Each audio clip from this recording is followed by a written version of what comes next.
तो सरकार ये कबूल करे कि पेगासस का इस्तेमाल नहीं करती। तो हम क्या कर सकते हैं? कौन सी आधुनिक सर्वेलेंस के द्वारा अपने बड़े बड़े माफियाओं को पकड़ा है, ये हमें बता दीजिए। इस्तेमाल हुआ है, उन पर हुआ है, आप तथ्य रख दो। सर, मैं सबसे पहले आपका धन्यवाद करना गौरव चाहूंगा जी, माइक अपना बंद हो जाएगा। बहुत ही एक महत्वपूर्ण चर्चा आपने शुरुआत की, लेकिन सर ये चर्चा बहुत देर से हो रही है, क्योंकि मुझे याद है 2012 में जब हमारे दल के नेता राहुल गांधी जी ने पंजाब के आज जो भी मुद्दे आज इस सदन में उठे हैं, 2012 में राहुल जी ने उस समय ही बोल दिया था कि ये बहुत ही एक महत्वपूर्ण समस्या है, नशा को लेके हमको बहुत चिंतित होना है और ये इससे नशा से के कारण से पंजाब का जो युवा का जो भविष्य है वो अंधकार में हम धकेल रहे हैं। लेकिन उस समय जब सत्ता पक्ष जो हमारे यहाँ पे थे, उनके राजनीतिक टिप्पणी आई, विभिन्न प्रकार से इन्होंने बोला, आलोचना की, तो हम बार बार ये कहना चाहते हैं कि हम विपक्षी दल होने के नाते कोई भी मुद्दे अगर हम उठाएं तो उसका मतलब यही नहीं कि आप वहीं आलोचना कर दो। किसी मुद्दे में कोई मूल्य है और उस मूल्यों को समझे। कोविड में भी राहुल जी ने पहले बोला, आपने बात नहीं सुनी। आज चीन पर भी बार बार राहुल जी बोल रहे हैं कि आप इस पे एक ठोस कदम उठाइए, लेकिन आप सेना के पीछे आप छुप रहे हैं। जबकि सदन किसका है? सदन देश का है और देश के अंदर हमें सारे जो महत्वपूर्ण मुद्दे हैं उठना चाहिए, क्योंकि देश की जनता सरकारों को चुनती है, ना कि सेना को। तो अगर देश की जनता सरकारों को चुनती है तो सरकारों का भी जवाबदेही होना बनता है। अगर आप आज ड्रग्स की हम बात करते हैं, ड्रग्स कहाँ से आते हैं सर? इधर पानी से आएंगे, सागर से आएंगे, या सीमा से आएंगे, या अंतर्राष्ट्रीय एयरपोर्ट विमान अड्डों से आएंगे। तो आज हम गृह मंत्री से जानना चाहते हैं कि आपने एयरपोर्ट्स में अपनी किस प्रकार से सर्वेलेंस बढ़ाई है, आपने सी बॉर्डर पे किस प्रकार से अपनी सर्वेलेंस बढ़ाई है, और अपने लैंड बॉर्डर पे आपने किस प्रकार की अपने सीमाएं बढ़ाई हैं। क्योंकि हम जानना चाहते हैं कि ये तो कोई नया मुद्दा नहीं है। आप तो बार बार सीमा सुरक्षा की बात करते हैं, तो हम जानना चाहते हैं कि सीमा सुरक्षा पे आपने किस प्रकार से हमारे सीमा सुरक्षा बल को आपने उनको और ताकत दी है। आज उत्तरी पूर्व में हम देख रहे हैं कि म्यांमार से विभिन्न प्रकार के आज आर्म्स आ रहे हैं, ड्रग्स आ रहे हैं, सारा प्रकार का ट्रैफिकिंग आज उत्तर पूर्वांचल हो गया है, एक कॉरिडोर बन गया है जिसमें आर्म्स ट्रैफिकिंग हो रहा है, ह्यूमन ट्रैफिकिंग हो रहा है, ड्रग्स ट्रैफिकिंग हो रहा है, एनिमल बॉडी पार्ट्स का ट्रैफिकिंग हो रहा है। तो कहीं ना कहीं ये तो बॉर्डर से जा रहा है। तो बॉर्डर का संरक्षण किसके हाथ में है?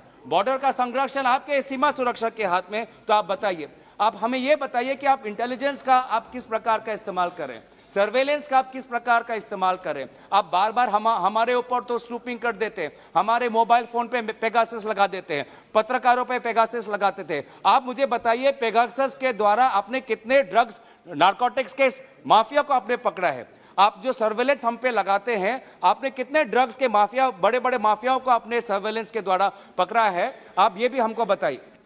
इन्होंने बहुत गंभीर आरोप किया है कि इनके मोबाइल पर पेगासिस लगा है। आधार उनको सदन में रजू करना चाहिए। ऐसे नहीं बोल सकते आप।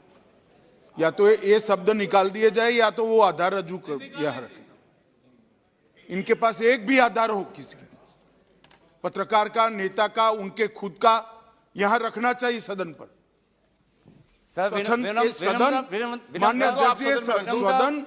सदन गंभीरता के साथ बहस के लिए है, स्वच्छंदी राजनीतिक आरोपों के लिए नहीं है सदन।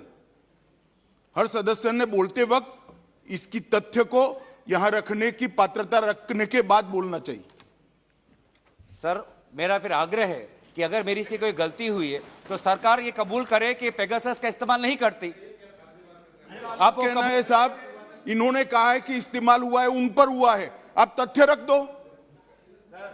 बाकी तो सुप्रीम कोर्ट ने तय कर लिया भाई, बदनामी नहीं है आपके नेता की तरफ। आदेश दीजिए सर। तो हम क्या कर सकते हैं? आप आदेश दीजिए, हम आपके आदेश के अनुसार आप जो भी आपको लगता है कि सदन की मर्यादा का अगर मैंने कोई उल्लंघन किया है तो आप आदेश दीजिए। लेकिन यहाँ पे सर, हम जो भी हम बात रखते हैं जिम्मेवारी से रखते हैं। माननीय एक मिनट माननीय सदन उच्च सदन है और उच्च सदन में हम अपनी बात को तथ्यों प्रमाणों के साथ रखें तो सदन की मर्यादा बढ़ती है। ये मेरा आग्रह है।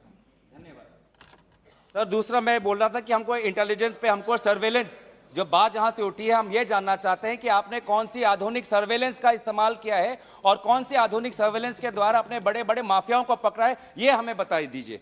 अगर तीसरी हमारी बात है फाइनेंशियल ट्रैकिंग। फाइनेंशियल ट्रैकिंग आपने कि कौन से इंस्ट्रूमेंट आपने लगाए हैं, क्योंकि ये जो सारे नार्को ट्रेड को लेके जो सारे करोड़ों पैसे हैं कैसे जा रहे हैं, कहां से जा रहे हैं? क्या ये क्रिप्टो से हो रहा है, क्या ये बैंक अकाउंट से हो रहा है, क्या ये बेनामी से हो रहा है? तो फाइनेंशियल ट्रांजैक्शंस पकड़ने के लिए कौन से वो बड़े बड़े लोग हैं, उसके लिए आपने सरकारें क्या की है? जब 2 और पॉइंट है, फिर मैं बंद कर दूंगा। जन जागरण की हम बात करते हैं। जन जागरण की जब हम बात करते हैं तो हमको विभिन्न बेसरकारी संगठनों का हमको इस्तेमाल करना पड़ेगा, ताकि वो नुक्कड़ नाटक और विभिन्न प्रकार के जन जागरण के अभियान के द्वारा गांवों में जाएं, जो छात्रों के पास जाकर आप उनको बताएं कि इस पदार्थ की नशीली दवाई हमको नहीं लेनी चाहिए। लेकिन ये सरकार बार बार FCRA को लेकर जो सिविल सोसाइटी है उस पर बार बार ये इन्वेस्टिगेशन करते हैं और सिविल सोसाइटी को भी आज ढंग से काम नहीं करने देते। आखिरी बात है ये कि सर, स्पोर्ट्स की हम बात करते हैं, हम भी चाहते हैं कि स्पोर्ट्स बने। मैं खुद भी ड्रग्स को लेके अपने लोकसभा क्षेत्र में फिटनेस के लोके में दौड़ आयोजन करता हूं। अभी तक ड्रग्स के विरोध में मैं 2-3 मैंने युवाओं के साथ दौड़ आयोजन किया है। लेकिन दौड़ के साथ हमारा जो छात्र है वो जानना चाहते हैं कि स्कूल में कोच कहां है, स्कूल में प्लेग्राउंड कहां है? तो ये सरकार स्पोर्ट्स की तो बात करते हैं, लेकिन स्कूल में कोच और स्कूल में स्पोर्ट्स इंफ्रास्ट्रक्चर में इन्होंने क्या किया है वो बताइए। और अंत में सर, मेंटल हेल्थ में सभी ने ये कहा है, हम भी ये कहना चाहते हैं कि ये ड्रग्स एक कैंसर है, एक कर्कट का रोग है, और इस रोग में जो फंसता है उसको हमें एक किसी क्रिमिनल की नहीं, कि वो एक रोगी की तरह उसको हम देखना चाहिए। और इसी तरीके से जहां पे हमें पुलिस और सीमा सुरक्षा पे जितना जोर देना है, साथ ही साथ रिहैबिलिटेशन पे भी हमें जोर देना चाहिए। धन्यवाद।